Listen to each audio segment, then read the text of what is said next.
English premier লিগে চেলসির হতাশার গল্প যেন থামছেই না। একের পর এক হারের মুখোমুখি হচ্ছে তারা। শেষ ম্যাচে এভারটনের মাঠে ৩-০ গোলে বিধ্বস্ত হওয়ার পর এটিকে সবচেয়ে হতাশাজনক সন্ধ্যা বলে মন্তব্য করেছেন চেলসি কোচ লিয়াম রোজেনিয়র।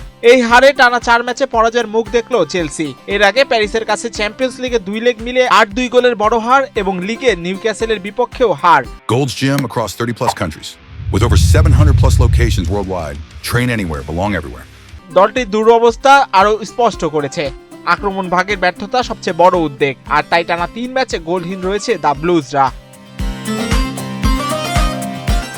ম্যাচের পর হতাশা নিয়ে কোচ রোজানিয়র বলেন, পরিকল্পনা অনুযায়ী খেলতে পারেনি দল, রক্ষণ ও নিয়ন্ত্রণ দুটোতেই ব্যর্থ হয়েছে।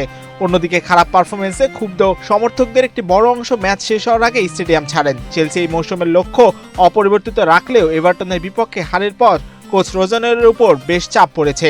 তবে সমর্থকদের দাবি সত্ত্বেও এখনই কোচ পরিবর্তনের ভাবনা নেই ক্লাবের। তরুণ খেলোয়াড় কিনে বিক্রি করে আবার নতুন করে দল গড়া কৌশল নিয়েও প্রশ্ন উঠেছে।